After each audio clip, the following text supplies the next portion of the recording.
ನಿನ್ನೆ ಅಷ್ಟೇ ವಿಧಾನಸಭೆಯಲ್ಲಿ ಗುಡುಗಿದಂತಹ ಮುಖ್ಯಮಂತ್ರಿಗಳು ಬಿಜೆಪಿ ಕಾಲದ ಹಗರಣಗಳನ್ನ ಬಟಾಬೈಲು ಮಾಡ್ತೀನಿ ನೋಡ್ತಾ ಇರಿ ಅಂದಿದ್ರು.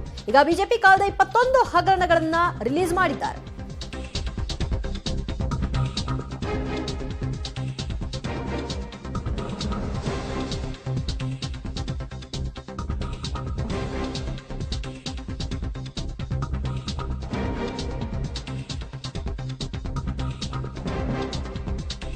ಬಿಜೆಪಿ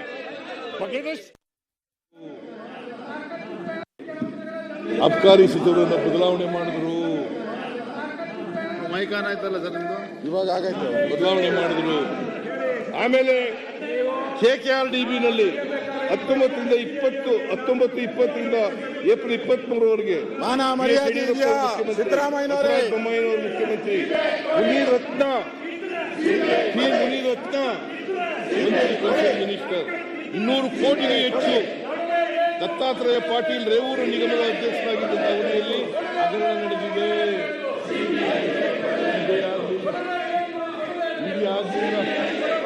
ಇಡೀ ಆಗಲಿಲ್ಲ. ಕಂದಾಯ ಇಲಾಖೆ ಹಗರಣ 19-20ರಿಂದ ಏಪ್ರಿಲ್ 23 BS ಯಡಿಯೂರಪ್ಪ ಮುಖ್ಯಮಂತ್ರಿ, ಬಸವರಾಜ ಬೊಮ್ಮಾಯಿ ಮುಖ್ಯಮಂತ್ರಿ, ಆರ್ ಅಶೋಕ್ ಮಂತ್ರಿ,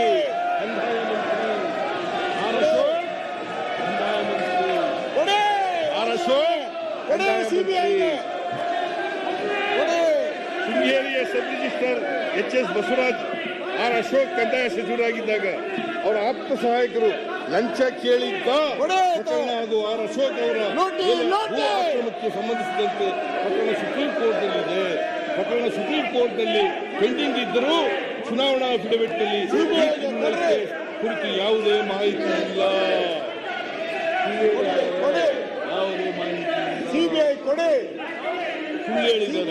ಅಶೋಕ್ನವ್ರ ಮೇಲೆ ಕೃಷಿ ಇಲಾಖೆ ಬಸವರಾಜ ಬೊಮ್ಮಾಯಿ ಅವರು ಮುಖ್ಯಮಂತ್ರಿ 21ರಿಂದ 23 BC ಪಾಟೀಲ್ ಕನ್ಸರ್ನ್ ಮಿನಿಸ್ಟ್ರು ಕೃಷಿ ಸಚಿವರಾಗಿದ್ದ BC ಪಾಟೀಲ್ ಅವರು ಕೃಷಿ ಇಲಾಖೆಯ ನೌಕರರೇ ಲಂಚ ವಸೂಲಿ ಮಾಡುತ್ತಿದ್ದ ಕುರಿತು ರಾಜ್ಯಪಾಲರಿಗೆ ಪತ್ರ ಬರೆದಿದ್ದರು. ಯಾರು ಬರೆದಿದ್ದರು? ಕೃಷಿ ಇಲಾಖೆ ಪಾಟೀಲ್. ಆಮೇಲೆ ಅಂಗನವಾಡಿಗಳಿಂದ ಗರ್ಭಿಣಿಯರು ಮತ್ತು ಮಕ್ಕಳಿಗೆ ಮಾತೃಪೂರ್ಣ ಯೋಜನೆಯಿಂದ ನೀಡಲಾಗುತ್ತಿದ್ದ ಮೊಟ್ಟೆ ಹಗರಣ 2019ರಿಂದ 21 ಯಡಿಯೂರಪ್ಪ ಮುಖ್ಯಮಂತ್ರಿ ಶಶಿಕಲಾ ಜೊಲ್ಲೆ ಕನ್ಸರ್ನ್ ಮಿನಿಸ್ಟರ್ ಗಂಗಾವತಿ ಶಾಸಕರಾಗಿದ್ದ ಪರಣ್ಣ ಮೂವಳ್ಳಿ ಕೂಡ ಭಾಗಿಯಾಗಿದ್ದರು.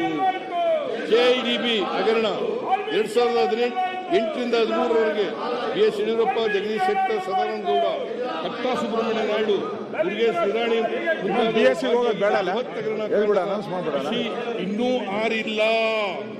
ಗಣಿ ಹಗರಣ, BDA ಮತ್ತು KIDB ಡಿನೋಟಿಫಿಕೇಶನ್ ಹಗರಣದಲ್ಲಿ ಮುಖ್ಯಮಂತ್ರಿಗಳು ಹಾಗೂ ಹಲವಾರು ಸಚಿವರುಗಳು ಜೈಲಿಗೆ ಹೋಗಿದ್ದಾರೆ. ಜಗದೀಶ್ ಶೆಟ್ಟರ್, ಸದಾನಂದ ಗೌಡ, ರಾಘವೇಂದ್ರ ಕೋಆಪರೇಟಿವ್ ಬ್ಯಾಂಕ್ನ ಇದುವರೆಗೂ ಈ ಹಗರಣದಲ್ಲಿ ಸಾವಿರಾರು ಕೋಟಿ ಹಣವನ್ನು ದೋಚಿರುವ ಇದುವರೆಗೂ ID ಮತ್ತು CBI ಬಂಧಿಸುವ ಕೆಲಸ ಮಾಡಿಲ್ಲ. ಜಯನಗರ ಬಸವನಗುಡಿಯ ಬೀದಿಗಳಲ್ಲಿ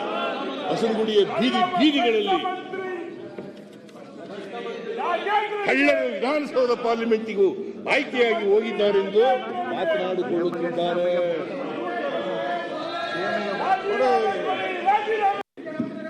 ಅಬ್ಕಾರಿ ಸಚಿವರನ್ನ ಬದಲಾವಣೆ ಮಾಡಿದ್ರು. ಮೈಕಾನ್ ಆಯ್ತಲ್ಲ ಸರ್ ನಿಮ್ದು, ಇವಾಗ ಆಗಾಯ್ತು, ಬದಲಾವಣೆ ಮಾಡಿದ್ರು. ಆಮೇಲೆ KKRDB ನಲ್ಲಿ 19-20ರಿಂದ ಏಪ್ರಿಲ್ 23ರವರೆಗೆ ಸಿದ್ದರಾಮಯ್ಯನವರೇ ಮುಖ್ಯಮಂತ್ರಿ ಮುನೀರ್ ರತ್ನ ಮಿನಿಸ್ಟರ್ 200 ಕೋಟಿಗೂ ಹೆಚ್ಚು ದತ್ತಾತ್ರೇಯ ಪಾಟೀಲ್ ರೇವೂರು ನಿಗಮದ ಅಧ್ಯಕ್ಷರಾಗಿದ್ದಂತಹ ಅವಧಿಯಲ್ಲಿ ಹಗರಣ ನಡೆದಿದೆ.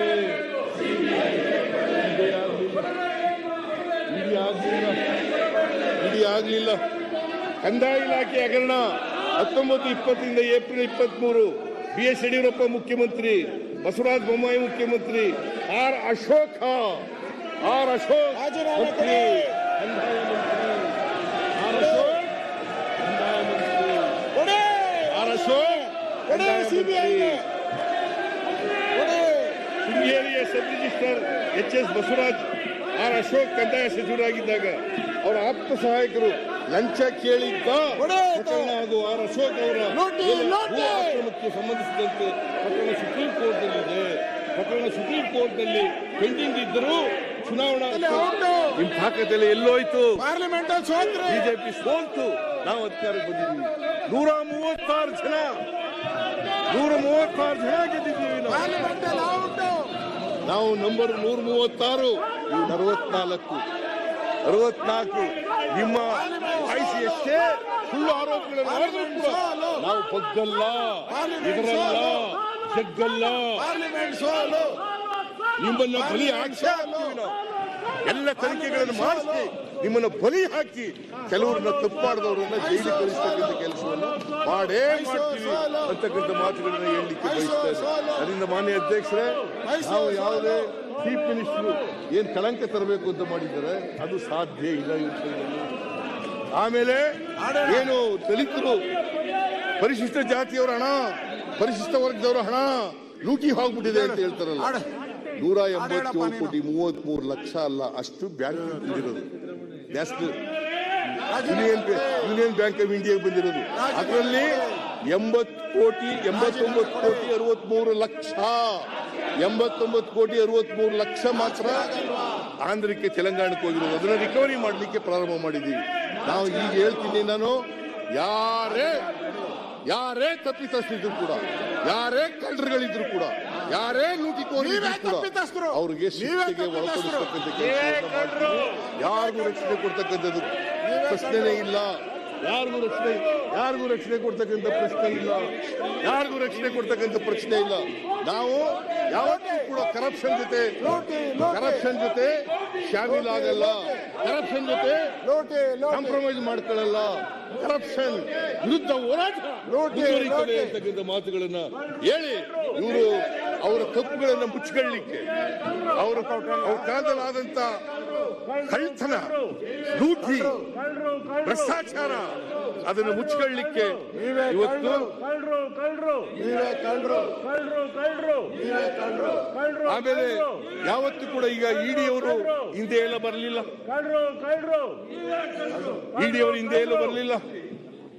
ಈಗ ಶುರು ಮಾಡಿದ್ದಾರೆ. ಎಷ್ಟರ ಮಟ್ಟಿಗೆ ನಮ್ಮ ಮಿನಿಸ್ಟರ್ಗಳು ಹೇಳಿದ್ರು, ಡೆಪ್ಟಿ ಚೀಫ್ ಮಿನಿಸ್ಟರ್ ಹೇಳಿ ಅಂತ ಹೇಳದ, ಇದು ಕಾನೂನು ರೀತಿ ಮಾಡ್ತಕ್ಕಂಥ ತನಿಖೆನ ಕಾನೂನು ರೀತಿ ಮಾಡಲಿ. We are not afraid of ED, we are not scared of ED, we are not scared of BJP, we are not scared of BJP. ಮಾನ್ಯ ಅಧ್ಯಕ್ಷರೇ, ಇಷ್ಟನ್ನ ನಾನು ಲಿಖಿತವಾಗಿ ಹೇಳಿದ್ದೀನಿ. ಅವೆಲ್ಲನೂ ಕೂಡ ರೆಕಾರ್ಡ್ ಹೋಗ್ಬೇಕು ಅಂತಕ್ಕಂಥ ನಿಮ್ಮಲ್ಲಿ ಮನವಿ ಮಾಡಿ ನನ್ನ ಮಾತುಗಳನ್ನು ಮುಗಿಸ್ತೇನೆ. ಇದೇ ನನ್ನ ಉತ್ತರ. ಈಗ ಆಯ್ತು, ಏನ್ ಮಾಡೋದು ಹೇಳ್ಬಿಡ್ಲ. ರೈಟ್, ಬಿಜೆಪಿ ಕಾಲದಲ್ಲಿ 21 ಹಗರಣಗಳು ನಡೆದಿವೆ. ಆ ಹಗರಣಗಳು ಯಾವುವು ಎಂಬ ಪಟ್ಟಿಯನ್ನು ಕೂಡ ಇವತ್ತು ಮಾನ್ಯ ಮುಖ್ಯಮಂತ್ರಿ ಸಿದ್ದರಾಮಯ್ಯನವರು ಪ್ರಕಟ ಮಾಡಿದ್ದಾರೆ ಸದನದಲ್ಲಿ. ಈ ಮೂಲಕವಾಗಿ ಎಲ್ಲ ಹಗರಣಗಳನ್ನ ನಡೆಸಿರುವಂತಹ ಯಾರೇ ಆಗಿರಲಿ ತಪ್ಪಿತಸ್ಥರು, ಅವರನ್ನ ಬಿಡಲ್ಲ, ಅವ್ರನ್ನ ಬಗ್ಗು ಬಡಿತೀವಿ, ತಪ್ಪು ಮಾಡಿದವ್ರಿಗೆ ಶಿಕ್ಷೆಯನ್ನ ಕೊಡಿಸ್ತೀವಿ, ಜೈಲಿಗೆ ಹಾಕಿಸ್ತೀವಿ ಅನ್ನುವಂತಹ ಸವಾಲನ್ನು ಕೂಡ ಸಿಎಂ ಈ ಸಂದರ್ಭದಲ್ಲಿ ಆಡಿದ್ದಾರೆ. ನಿನ್ನೆ ಅಷ್ಟೇ ಸಿಎಂ ಹೇಳಿದ್ರು, ನಿಮ್ಮ ಕಾಲದ ಹಗರಣಗಳು ಕೂಡ ನಡೆದಿಲ್ಲ ಅಂತಲ್ಲ, ಅವೆಲ್ಲವನ್ನು ಕೂಡ ಒಂದೊಂದಾಗಿ ಹೊರಗೆ ಹಾಕ್ತೀನಿ, ಆ ಮೂಲಕವಾಗಿ ನಿಮ್ಮನ್ನು ಕೂಡ ಜೈಲಿಗೆ ಹಾಕ್ತೀನಿ ಅಂತ.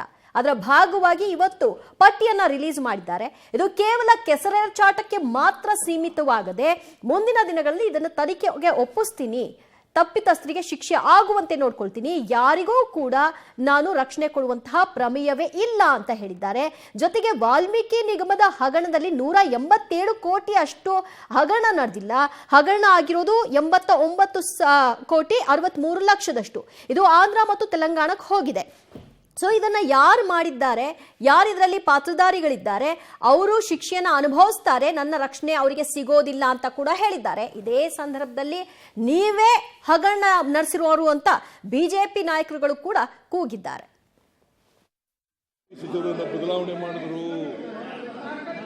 ಮೈಕಾನ್ ಆಯ್ತಲ್ಲ ಸರ್ ನಿಮ್ದು, ಇವಾಗ ಆಗೈತೆ ಬದಲಾವಣೆ ಮಾಡಿದ್ರು. ಆಮೇಲೆ KKRDB ನಲ್ಲಿ 19-20ರಿಂದ ಏಪ್ರಿಲ್ 23ರವರೆಗೆ ಮಾನ ಮರ್ಯಾದೆ ಇದೆಯಾ? ಸಿದ್ದರಾಮಯ್ಯನವರೇ. ಬೊಮ್ಮಾಯಿನವರು ಮುಖ್ಯಮಂತ್ರಿ. ಮುನೀರ್ ರತ್ನ ಅದಷ್ಟು ಮಾಹಿತಿ ಕೊಡ್ತಾರೆ ನಮ್ಮ ಪ್ರತಿನಿಧಿ ಸುಖೇಶ್. ಇದೊಂದು ರೀತಿ ಬ್ರಹ್ಮಾಸ್ತ್ರದ ರೀತಿಯಲ್ಲಿ ಇಟ್ಕೊಂಡಿದ್ರ 21 ಹಗರಣ ನಡೆದಿದೆ ಅಂತ ಗೊತ್ತಾದ ಮೇಲೆ ತಮ್ಮ ಸರ್ಕಾರ ಅಧಿಕಾರಕ್ಕೆ ಬಂದ ಕೂಡಲೇ ಮಾಡಬೇಕಾದಂತಹ ಮೊದಲ ಜವಾಬ್ದಾರಿ ಇದನ್ನ ತನಿಖೆಗೆ ಒಪ್ಪಿಸೋದು. ಅದನ್ನ ಯಾಕೆ ಮಾಡಲಿಲ್ಲ? ಈಗ ಯಾಕೆ ಅದನ್ನ ಬಹಿರಂಗಪಡಿಸ್ತಿದ್ದಾರೆ? ದೇವಜ್ಯೋತಿ, ಅದರಲ್ಲಿ ಇನ್ನೊಂದು ವಿಚಾರ ಇರುತ್ತೆ. ಕೆಲವು ತನಿಖೆಯ ಹಂತದಲ್ಲಿರ್ತವೆ, ಕೆಲವು ಮಾಹಿತಿಗಳು ಈಗ ಬಹಿರಂಗವಾಗಿರ್ಬೋದು ಅಥವಾ ಕೆಲವು ತನಿಖೆಯ ಹಂತದಲ್ಲಿರುವಂತಹ ವಿಚಾರವನ್ನೇ ಎತ್ಕೊಂಡಿರ್ತಾರೆ. ಯಾಕಂದ್ರೆ ಆ ಲಿಸ್ಟನ್ನು ನೋಡ್ತಾ ಹೋದಾಗ ಬೇರೆ ಬೇರೆ ಹಂತದಲ್ಲಿ ಆಗಿತ್ತು, ಕೆಲವನ್ನ SITಗೆ ಅಥವಾ CID ಹಂತದಲ್ಲಿ ಅಥವಾ ಇಲಾಖಾವಾರು ತನಿಖೆ, ಈ ರೀತಿ ಬೇರೆ ಬೇರೆ ರೀತಿ ಇರುತ್ತೆ. ಹಾಗಾಗಿ ಅದು ಗಮನಕ್ಕೆ ಬರದೇ ಇರುವಂಥದ್ದು ಅಂತಲ್ಲ, ಆದರೆ ದಾಖಲಾತಿಗಳನ್ನ ಬಿಟ್ಟಾಗ ಅಂದ್ರೆ ನಿಮ್ಮ ಕಾಲದಲ್ಲಿ ಇದೆಲ್ಲ ಆಗಿತ್ತು ಅನ್ನುವಂಥ ಮೂಲಕ ಕೌಂಟರ್ ಮಾಡಿರುವಂಥದ್ದು ಕಂಡು ಬರ್ತಾ ಇರುವಂಥದ್ದು. ಹಾಗಾಗಿ ಸದನದಲ್ಲಿ ಕಳೆದ ಒಂದು ವಾರದಿಂದ ಕೂಡ ನಡೀತಿರುವಂಥ ಜಟಾಪಟಿಯಲ್ಲಿ ಪ್ರಮುಖವಾಗಿ ಸರ್ಕಾರದ ವಿರುದ್ಧ ವಾಲ್ಮೀಕಿ ಅಭಿವೃದ್ಧಿ ನಿಗಮದ ಮತ್ತು ಮೋಡದ ವಿಶೇಷವಾಗಿ ವಾಲ್ಮೀಕಿ ಅಭಿವೃದ್ಧಿ ನಿಗಮದ ವಿಚಾರದಲ್ಲಿ ವಿಪಕ್ಷಗಳ ವಾಗ್ದಾಳಿಗೆ ಸ್ವತಃ ಮುಖ್ಯಮಂತ್ರಿಗಳು ಮಾಡುತ್ತಿರುವಂಥ ಕೌಂಟರ್ ಇದಾಗಿದೆ. ಆದರೆ ಅವರ ಅವಧಿಯಲ್ಲಿ ಸುಮಾರು 21 ನಿಗಮಗಳ ಬೇರೆ ಬೇರೆ ಹಗರಣಗಳು ನಡೆದಿದೆ ಅನ್ನುವಂತಹ ದಾಖಲಾತಿ, ಅದು ತನಿಖೆಯೂ ಸೇರಿದಂತೆ ಬೇರೆ ಬೇರೆ ಹಂತದಲ್ಲಿ ಇರುವಂತಹ ದಾಖಲೆಗಳನ್ನ ಅವರು ಮುಂದಿಟ್ಕೊಂಡು ಈಗ ಕೌಂಟರ್ ಮಾಡಿರುವಂಥದ್ದು ಕಂಡು ಬರ್ತಾ ಇದೆ. ದಿವ್ಯಜ್ಯೋತಿ, ಥ್ಯಾಂಕ್ ಯು ಸುಖೇಶ್ ನಿಮ್ಮೆಲ್ಲ ಮಾಹಿತಿಗೆ.